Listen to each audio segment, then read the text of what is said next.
Masechet Baba Mesia Daf Ayin Het. We're talking about cases where somebody sells something, but the buyer only gives a down payment. So, do we consider that this is a full sale? The sale went through. It gave a down payment, and he owes the rest. The rest is a loan, but the sale is totally goes through. Or do we see it as no? The seller is not willing to sell it fully until he gets all of his money, and therefore, in the meantime, what was the amount of the down payment? 20% of the land. Okay, so he can get 20% of the land, but the rest of it is not considered a sale until the last dollar is paid. All right, it depends on the circumstances and on the person, their behavior, to figure out what does the seller have in mind, or what is it likely that he would have in mind. Hahu gavra dezaben lechamra lechabre ufash lehadzuza v'ka'il v'nafik azuza yatev rabashe v'kame'ayen ba ki hai gavna mai kane o la kane. We have a story of someone who sold a donkey to another person, and the other person paid almost in full, but was missing 1 dinar that he still had to pay. And the seller is pressing to get that last coin. And he comes in and says, where's the coin? He leaves, he comes in again, where's the coin? We saw yesterday that in the case of land, when a seller does that, that means he's not willing to give over the land until he gets every last dollar. That's why he's pressing. If he was okay with making it a loan, then he wouldn't be pressing so much. So what about in this case? So Rav Asher was looking into the case, and he was saying, in this case like this, what do we say? Is it a full sale or is it not? Amar le Rav Mordechai le Rav Asher, Hachi amar avimi mehagronia mishme de Rava, zuza kizuze dameh vela kaneh. And Rav Mordechai told Rav Asher that Avimi from Hagronia said in the name of Rava that 1 coin is like many coins. In the previous case, we were talking about where the down payment is 200 or even 500 out of 1,000. And so there, for sure, we would say that if the seller is pressing, I need my money, surely he does not want to sell it if he got half or less than half of the down payment.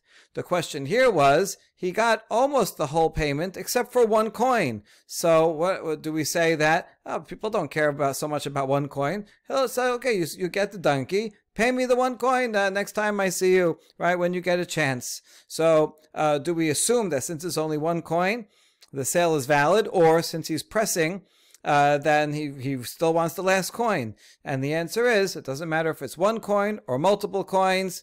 It's not a sale. If the seller is pressing, I want the coin, then that means he's not willing to sell it and make the rest into a loan. He wants all the money before he transfers ownership. So now we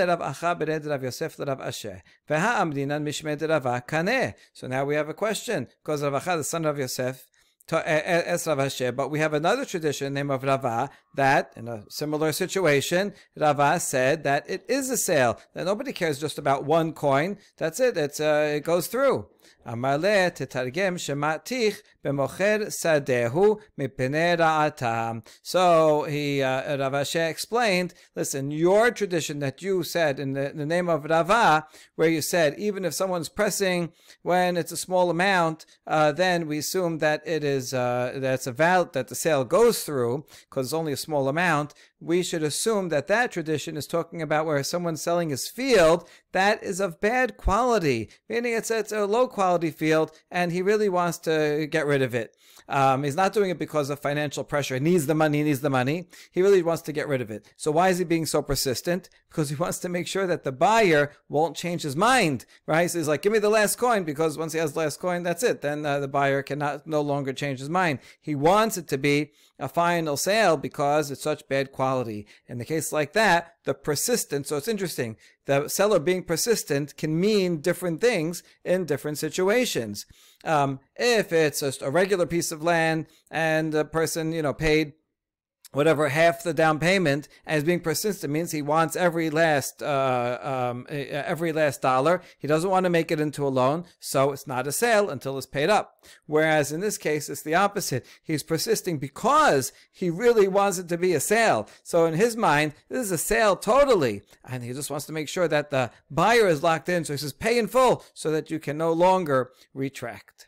Pishita, ba'ele zabone b'me'ah v'lashkach, v'zaben b'matayim, v'kayev v'nafik azuzeh lakaneh. So now we're going to ask a new question, based on everything that we said. Here's a simple case. If someone wanted to sell land that was worth 100, but he couldn't find a buyer. It's a small piece of land that's only worth 100. He needs the money, but nobody was willing to sell that much. So he found a bigger piece of land. Sometimes easier to sell a bigger piece of land. There's more buyers for that. That's worth 200. Okay, and that guy gives a down payment, and the seller is pressing him and pressing him. So there, obviously, it's not a sale because he doesn't even want to sell all of the land, and he really needs the money. That's why he's selling. He doesn't even want to sell the 200. He just needs 100, and he needs that money. So he's pressing because he does not want to be a full sale. He actually wants the money now. But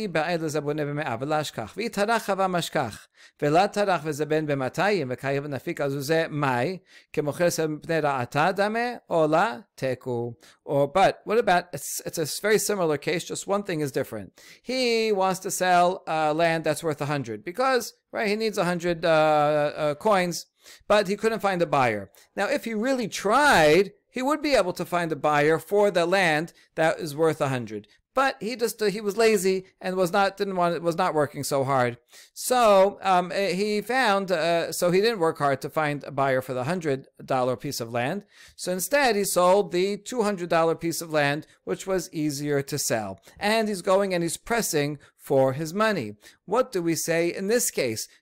Because he was just lazy about it, that means he's not really doing it for the money, because if he really just needed the money, he wouldn't be willing to sell a 200 land and get rid of that. It means that this 200 land, the land that's worth 200 is obviously not so valuable to him, right? Because he very easily sold it. He could have just spent another few hours looking for a buyer for the land that's worth 100, didn't bother. So this 200 piece of land obviously is not very important to him. So what do we say about this case? We could treat this like a piece of land that one is selling because it's bad and he wants to unload it, and he's pressing every last dollar because he wants to make sure the buyer won't renege. He really just is happy to get rid of it. And you see, because he didn't try very hard to keep it. So should we treat it like that, and therefore it is a final sale? Or no, do we treat this the same as the first case that we said Peshita about, that really he needs the money, he wants 100, and now look, he had to sell the 200, but he's not willing to make it a loan because he wants the money, and that's why he's selling the 200 in the first place, and so he wouldn't want to make it a loan, he wants the cash. Teko, we leave that question open. Sachar al hachamar sachar et hachamar ve'et hakadar ve'chule socher alehen o mata'an. Back to the Mishnah. If you hired a donkey driver or a potter who also has wagons, and you brought them there to bring something that's time sensitive, to bring the canopy for a bride, or flutes, or to a wagon to carry the dead, or flutes for the dead, and all that, and then these workers don't show up to work. So what the person who hired them he has a choice. Either he can hire others at their expense and they'll have to pay the wages, or he can trick them and say, come, I'll give you double, just come, and then he doesn't have to actually pay them double. So now the question is, how much can he hire the new guys, the replacements, for, and make them pay? Amar Rav Nachman, ad kedeh secharan. Rav Nachman says only as much as he would have paid the first guys. He told the first guys, the wagon guy, come and carry this canopy, and I'll give you $100. And he doesn't show up, you can only hire the second guys up to $100. So it's limited. Hold on, a challenge of Rav Nachman. We have a braita that says you can hire someone even 40 or 50 times that, $4,000 to $5,000, and make the first workers pay because it's time sensitive and they didn't show up. And he explains that braita was talking about a case where the worker had dropped off his bundle in the possession of the employer, meaning the bundle is his tools, whatever he's going to use. They may be his flutes, that if he's playing the flute, or the things that he's going to need to carry the canopy, whatever it is, he put those already in the employer's domain. And so therefore, in that case, since he has these nice expensive tools, the employer has a right to say, you didn't show up, I'm selling your tools, and that will be worth whatever it is, 40 or 50 times that original $100, right? Let's say he parked his wagon there, so from the night before, so it'll be ready, so he can come in and carry the thing. You know what? Take the wagon and sell it, because he did not show up. That's from that case. But if he did not deposit any items, tools, or anything else with the employer, then the employer can only hire up to the original salary that he said he would give them. Next Mishnah. If someone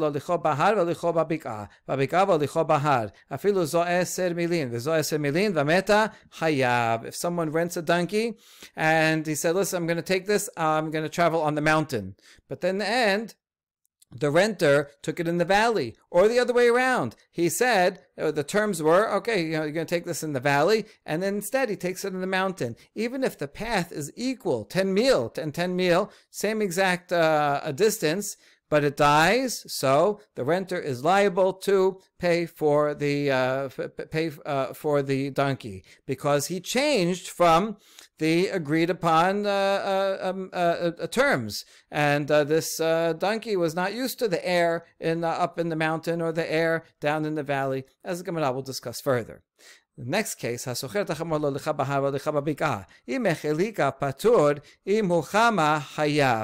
clause is very similar to the first clause. It's also about a renter who rents a donkey, with the stipulation that the original terms are that he would use the donkey in the mountain region, and he ends up taking it into the valley. The difference is that in the first case, it doesn't say why he died, and the Gemara will discuss how the donkey died. But here we do have a reason, and it's a reason that applies more in one region than the other. So if it slips, so it's supposed to be in the mountain where it's more likely to slip. You know, in the mountain you have those very narrow paths, easy to slip down and fall off and die. So it's more likely. He took it in the valley where it's less likely to slip. So if it slips in the valley, so then he's not at fault. In general, meta mechamat melacha. If you're using an animal in the normal way that is supposed to work, and you're not doing anything negligent, then a socher is patur. Even a shoel, even a borrower is patur. So here, even though he deviated from the stipulation, but he deviated and it died in a way that would be less likely. So all the more so if it was on a mountain, it would have slipped and died. So therefore, the renter does not have to pay. However, if it got overheated, it's hotter out down in the valley where there's less wind. Up on the mountain, it's cooler. So it probably would not have died if it was up on the mountain where it was supposed to be, and he took it into the valley, so he's negligent, and he is liable. The other way around also. Lo licha b'bika vo licha bahar. Im echelika chayav, im echochama patur. Im echamat ha'ma'ala chayav. If he took it into the valley, no, they stipulated, I'm going to take it into the valley, and he went against the original terms, and he took it into the mountain. If it slipped, then he is liable because it was less likely to slip, and the owner knew that. So you take it into the valley, right? Okay, so the owner knows that it won't slip. You took it into the mountain, that's negligent. You went against the terms, so you're liable. But if it overheated, this overheated in the mountain, then all the more so it would have overheated anyway in the valley. So even though he's true, he did something, he went against the original stipulation, but that clearly is not what caused it. If anything, it's the opposite. It would have helped it. And so if it died because it got overheated in the mountain, it surely would have gotten overheated in the valley, and the borrower is not liable, the renter.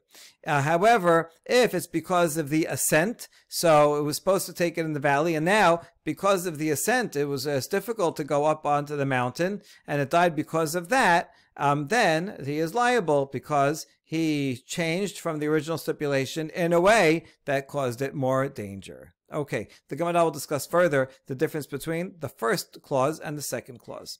Hasocheret hachamor v'hibrika o shenasit angaria omer lo hare shelcha lefanecha meta o nishbara chayav lamid lo hamor.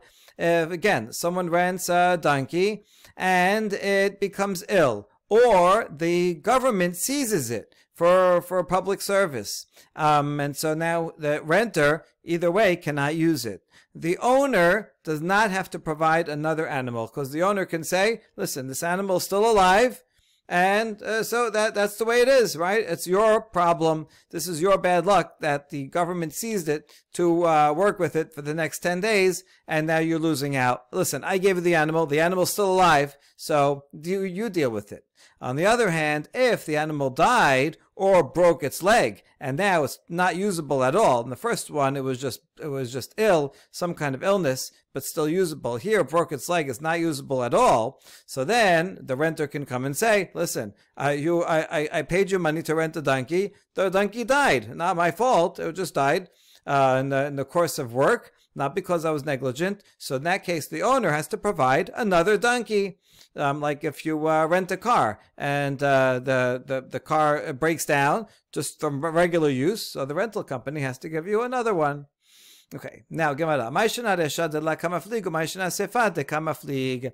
the difference between the first clause, where it does not make any distinction, and no matter what, because he went against the terms of the agreement and took it in the mountain versus the valley, or valley versus the mountain, he is liable, and we don't have to talk about the cause of death. How's that different from the second part, where it depends on the cause of death? Is it more likely to have died in the valley versus the mountain, or the other way around? Amri deber biyanai resha shemeta mechamat avir tamrina navira dehar ketala v'amrina navira debika ketala. So we're going to see three answers in this vein, and then yet one more, a different type of answer. So the first answer is it died because of the type of air that was there, because there's, in some ways, the air of the mountain is worse. Maybe it's thinner air, and that's what killed it. Or it could be in the valley. The air there is different. It's more stale, and it died because of that. So in other words, these are equally problematic. And therefore, it doesn't really matter that it was in the valley or the mountain. It could have died equally in one place or another, but it wasn't less likely to die in one place or the other, which was what happened in the second half. Or Rabbi Yosef bar Chanina Amar Kigon Shemeta Mechamat Ubsena.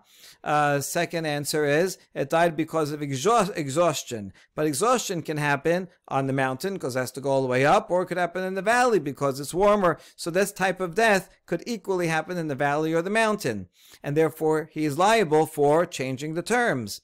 Rabba Amar Kegon Sheikisha Nahash. Rabba says where a snake bit it. There are snakes in the valley, there are snakes in the mountain. So this is equal opportunity risk. So here's the deal. If it's an equal opportunity risk, then we say, Tchilato be'peshia v'sofo be'ones. Since at the beginning he did something that was against the terms, even though in the end it died in a way that it might equally have died anyway. Nevertheless, he is liable because he shifted the terms, so that's it. He becomes liable by shifting the terms, and it died even in an equal way. Now, on the other hand, in the Resha, where it's true he shifted the terms, but it died in a way that was less likely to die in that place. So he shifted the terms, but in a way that would be better for the donkey. So all the more so it would have died in the place if he actually followed the terms. So that's the Sefa of the Mishnah, where he shifted the terms to a place that was less risky. Then he's not liable. But if he shifts the terms to a place that's equally risky, and certainly if it's more risky, then he is liable. Now, each one has ways in which it's more or less risky. So we end up looking at the way it actually died. We do an autopsy. And if it died from something that ended up being less risky in the place that he took it to, then he's not liable. But equal, then he is liable. Okay, so that's what all these three answers have in common. A different way of thinking about it is that the Resha is one opinion, Rabbi Meir. The Sefa is not Rabbi Meir. So there's actually two different opinions in the this Mishnah.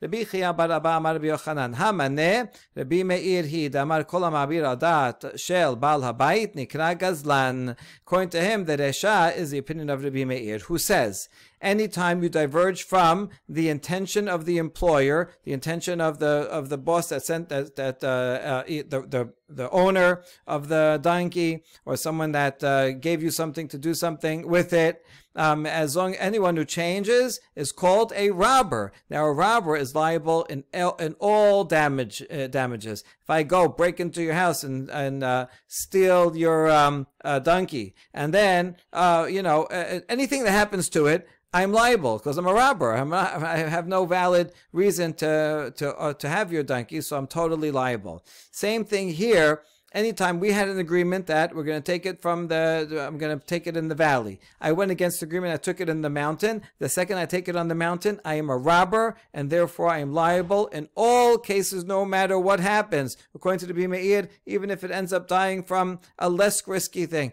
doesn't matter, I am a robber. But that's only Rabbi Meir, and that's why that's the Resha. The Sefa disagrees. Now we ask, hey Rabbi Meir, where do we see a statement that Rabbi Meir thinks that whenever you deviate from what the owner said, then you are liable? Where does he say that? How do you know that that's the opinion of Rabbi Meir? We're going to try two sources, reject them, and then we'll have a third one that's successful. Ilem Rabbi Meir de Saba, ditnan, hanoten semer la Saba lisba lo adom, usva'o shachor, shachor usva'o adom. Rabbi Meir omer, noten lo deme samro. A Mishnah that we've seen many times already, that someone gives his wool to a dyer to dye it red. And in the end, the dyer makes a mistake. He dyes it black. Or the owner of the wool asks him to dye it black, and then by mistake he dyes it red. According to the Rabbi Meir, this is called a robber. All right, what'd you do? You took my garment and you changed it into something else that I did not want, and therefore the dyer has to pay back the full value of the wool. He doesn't have to give back the wool because now the wool is not what I wanted red. Now he made it black, or the other way around. So it's like as if he stole it. Kind of as if he destroyed it. And so he has to pay back the full value of the wool, which would be a lot of money. And Rabbi Yehuda omer, im hashebach yater al ha'yisiah noten lo et ha'yisiah, v'im ha'yisiah yater al ha'shebach noten lo et ha'shebach. Rabbi Yehuda disagrees, and he says, even though the dyer made a mistake, still he put money into it and he made this wool better, even though it's not the same color as the owner wanted. Therefore, the owner still has to pay something to the dyer, and he gets this dyed wool. However, since the dyer made a mistake, the owner can pay the lesser of the following two values. If the enhancement, the value of the wool that now went up because it's a color, is more than the expenses that the dyer had to pay to get the dyer and all the dye and all the materials that he needed, so then he only has to pay the expenses. And if the expenses were more than the value, the increased value, then he gives the lesser amount, only the increased value. But Rabbi Yehuda does not consider the dyer to be a robber, such that the dyer has to pay the entire thing. So we see here that Rabbi Meir says anyone who changes from the agreed upon terms is a robber, and a robber is liable no matter what happens. So is this the case of Rabbi? Is this the source for the opinion of Rabbi Meir? We say not necessarily. It could be that the dyer acquires the wool because he changed it as a physical change, right? And if someone takes some wood and makes a table out of it, that's it. Now it's a new item. They acquire it thereby. So it's not because we consider him a robber because he changed, but rather because he made a physical change in the item, and that's why he acquires it, and now that he acquired it, he pays back the value of the wool. So this case is not the same as our case, because in our case above, we're talking about where the owner said, use it in the mountain, and he uses it instead in the valley. So he changed there, but he didn't make a physical change in the donkey, and so that's not the same. Maybe the worker only acquires it when he makes a physical change, that is a kinyan. But in our case, although he differed from the terms. He didn't make a physical change in the donkey, and therefore does not acquire it. So this cannot be the source of Rabbi Meir necessarily. So try number 2. Ela Rabbi Meir de migbat Purim. It's Rabbi Meir regarding Purim collections for charity. The Tanya, migbat Purim le Purim, migbat ta'ir lo ta'ir. The Braita teaches that if you collect money for Purim to give to the poor, you have to use it on Purim. And if you collect charity for a certain city, you have to use it for that city. You can't use something you collected for one reason for something else. Now, furthermore, about Purim, en medaktakim davad, when we give money on Purim, we're not so exacting. Anyone who comes to collect, we just give them. That's the halacha today too. Aval lochin et ha'agalim v'shochatin v'ochlim otan v'motar yipol lechis shel shedakah. Rather, we take the money and we acquire calves, we slaughter them, we eat them, meaning we give it to the poor, and any leftover goes back into the charity fund.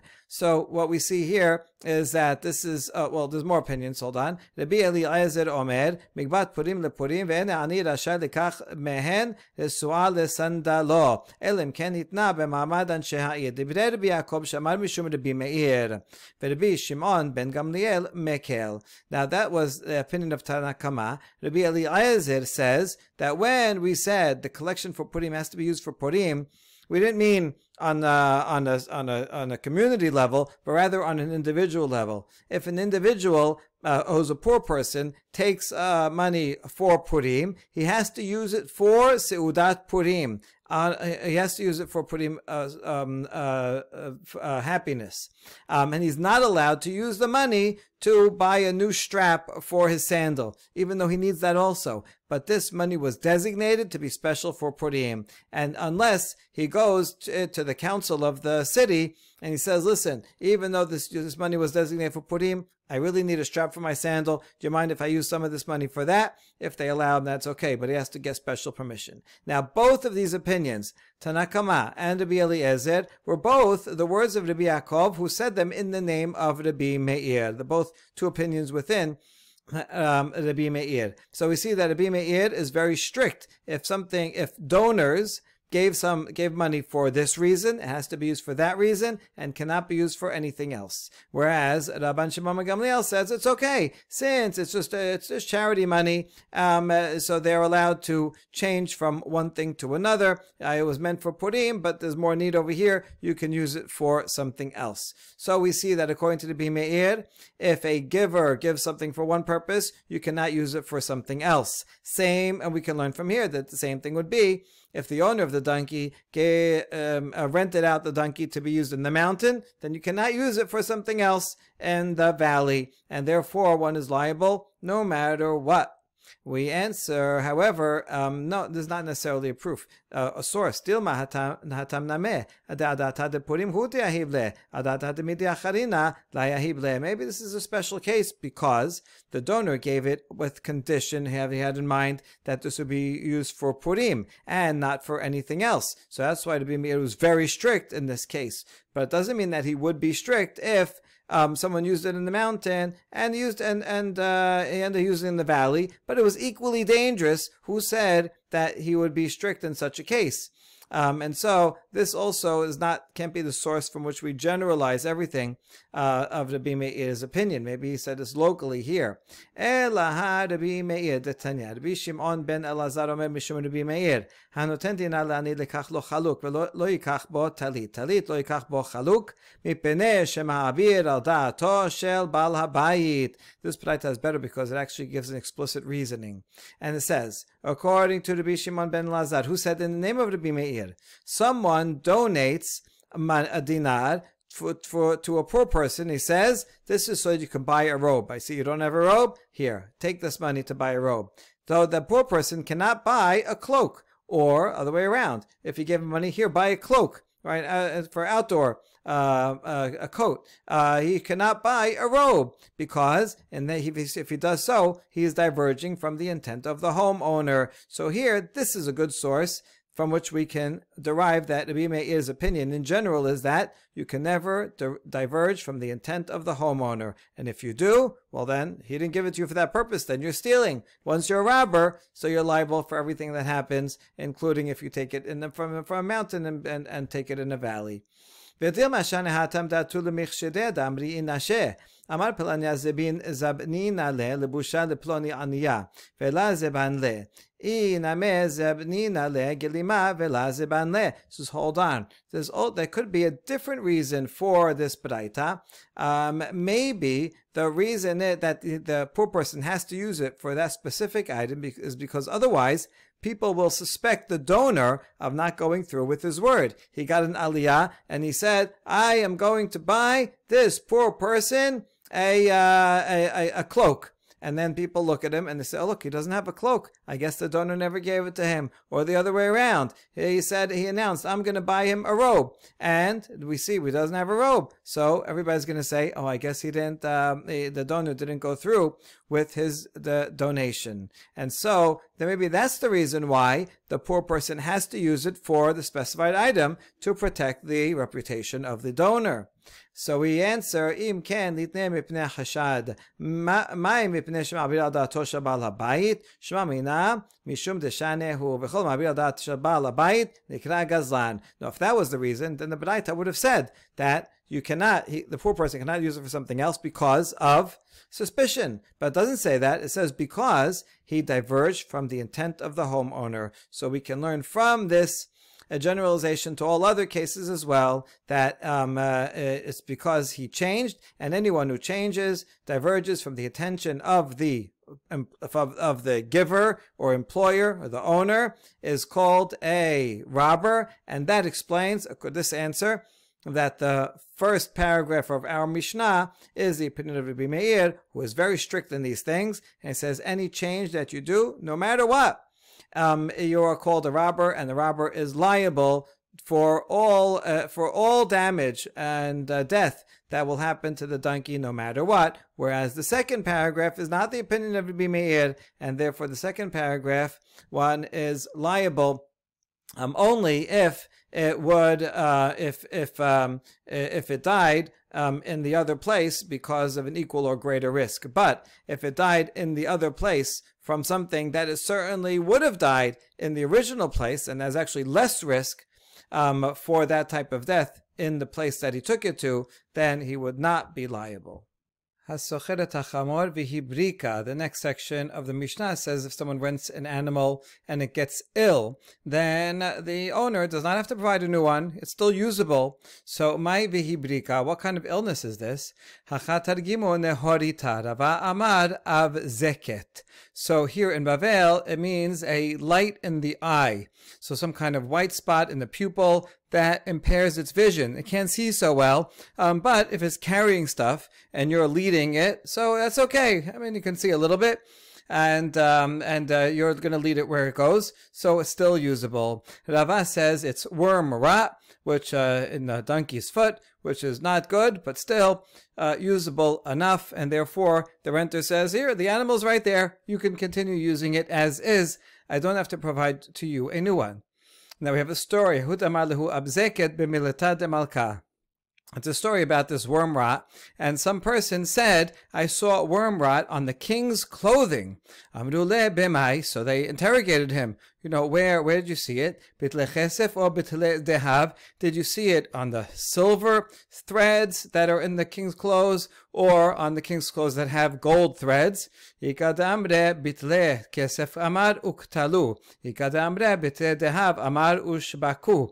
two versions of the rest of the story.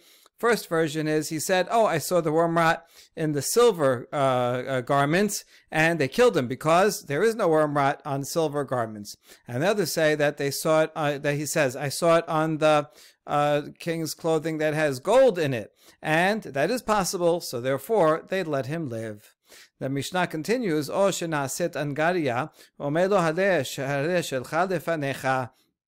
Or someone rents an animal and then the government seizes it, like a labor tax. They say, you have to give us your animal, and usually they would make the person who's working the animal also come with them. The government has a lot of stuff to transport, so they would force people to come with their donkeys, and they have to go transport this stuff. So in this case also, the owner does not have to provide another animal. He says, listen, it's your bad luck that this was seized by the government while it was under your rental period. But the animal's there. I gave you an animal to work. It's not my problem that the government has seized it. Amarav, lo shanu ela be'angaria chozeret, aval angaria she'ena chozeret chayav la'amid lo chamor. Rav qualifies the Mishnah and says this is only true if it's a temporary tax, and the government is going to return it. So I don't know how long the term of the rental was. Let's say if it was for 10 days, and the government says, okay, we got to use it for 5 days. All right, the guy can still use it for the other 5 days. And so that's the case where the owner does not have to provide a new one. But if it's a permanent tax, he says we're confiscating this donkey permanently, then the owner does have to provide to the renter another one. It's really not usable at all. Shmuel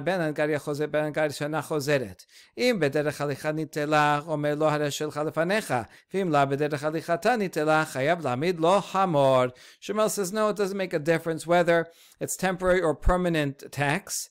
It only depends on something else.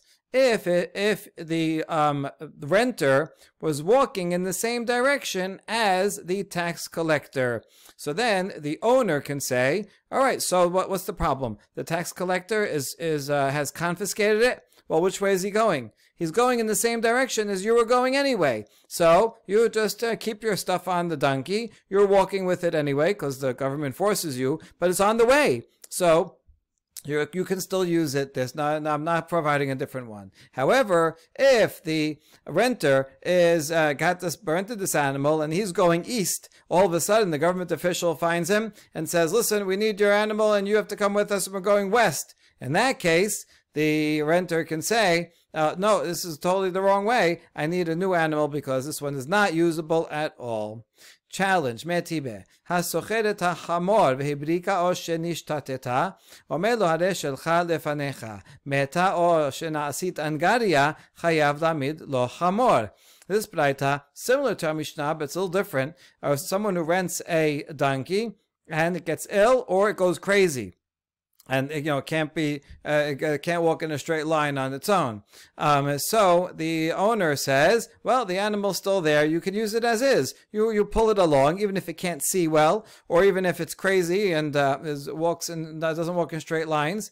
So, but you can pull it and it can carry things, so it's still usable. However, if the animal died or it was taken as tax, then the owner has to provide provide a new animal. So this is different from our Mishnah that says, Angaria, the owner can say, it's there, it's not my problem. Bishlama lerav lakashya kan ben garia chozeret kan ben garia shana chozeret ela lishmoel kashya. There's no problem to explain the contradiction between the Mishnah and this Baraita according to Rav, because Rav can simply say that when it's a temporary Angaria, that's what the Mishnah was talking about. It's only temporary, so you can use it the rest of the time. The government will give it back.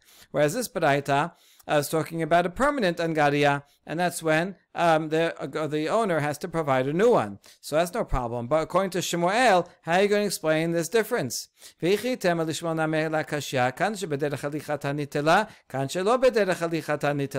say, well, we can explain the difference between the Mishnah and the Baraita according to the distinction that Shemuel said, that if it's going on in the same direction, that's what the Mishnah was talking about. That's fine. So you're going in that direction too. So just go walk with the animal. Whereas the Baraita was talking about where the tax collector is going to take it in the opposite direction. And therefore, the owner has to provide a new one. So isn't that a good answer to explain the Mishnah and the Baraita?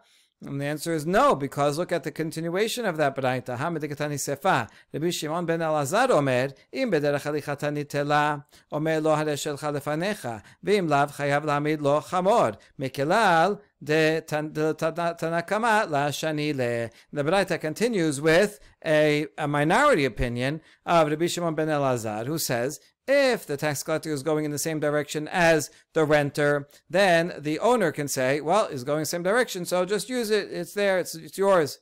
But if it's going the opposite direction, then he has to provide a new animal. So we see that this is only Rabbi Shimon ben Lazar's opinion. That means Tanakama does not make it such a distinction. And therefore, since the Tanakama does not make such a distinction, we have a question on Shemuel. How could there be a contradiction between this Baraita and our Mishnah?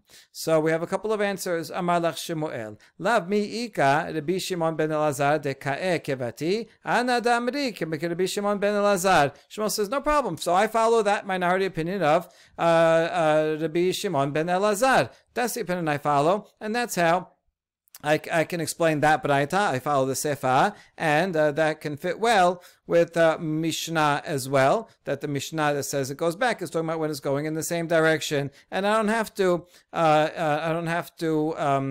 explain the Tanakama because I follow Shimon ben Elazar, who disagrees with the Tanakama. That's one answer. See, that's the first answer. Is uncomfortable because that means Shmuel has to follow minority opinion and not Tanakama. So it could be that the entire Baraita is all Rabbi Shimon ben Elazar. You just have to fill in a few words.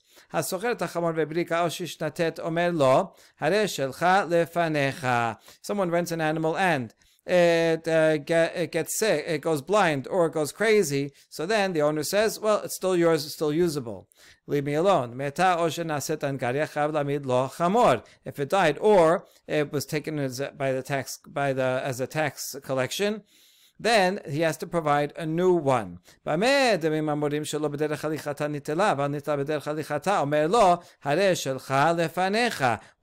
that true that he has to provide the owner has to provide a new one? Only if they were going in a different direction. But if they're all going in the same direction, then the owner can say, here, it's yours is right there, and you're going in the same direction, so just use it. Rabbi Shimon ben Elazar, and this is the whole thing is the opinion of Rabbi Shimon ben Elazar. Shehayad Rabbi Shimon ben Elazar omer im bederech hiducha nitela omer lo adash lefanechem im lo chayav lamid lo chamor, because Rabbi Elazar in fact made such a distinction. If it's going in the same direction, then the owner can say, here, it's yours, and you can use it, and if not, then he has to provide a new one. So by adding these few words in here, this Bamed Memorim statement into the Tanakama, so there is no Tanakama. It's all Rabbi Shimon ben Elazar. So therefore, Shemuel can reconcile himself with the entire Baraita. Not just with Rabbi Shimon ben Elazar, because Rabbi Shimon ben Elazar is the author of the whole Baraita once we add those words in. Now we ask, Umi masit mukmet la Rabbi Shimon ben Elazar, v'akatani resha, socheret hachamor v'brika o shenishtateta, omer lo haresha l'cha lefanecha, ve'ilu Rabbi Shimon ben Elazar amar, socheret hachamor l'kob aleha, v'brika o shenishtateta chayav lamid lo chamor. Hold on, can you really say the whole entire Baraita is all the opinion of Rabbi Shimon ben Elazar? Look at the beginning of the Baraita. It says, if someone rents a donkey and it becomes ill or goes crazy, then the owner can still say, you can still use it. All right, go ahead and use it. I'm not providing a different one. Whereas Rabbi Shimon ben Elazar thinks, regarding those very cases, that if someone rents an animal to ride on it, and it goes blind or goes crazy, he has to provide another one. So you can't say the whole Baraita is Rabbi Shimon ben Elazar, because in the case of going blind or going crazy, Rabbi Shimon ben Elazar says you have to provide a new one.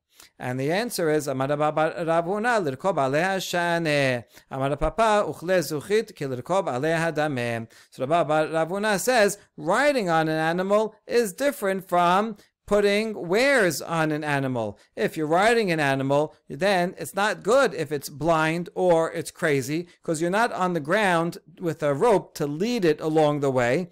You're riding it, and you need it to know where to be able to see, so it doesn't crash into things. I mean, you can direct an animal when you're on it, but only to a certain extent.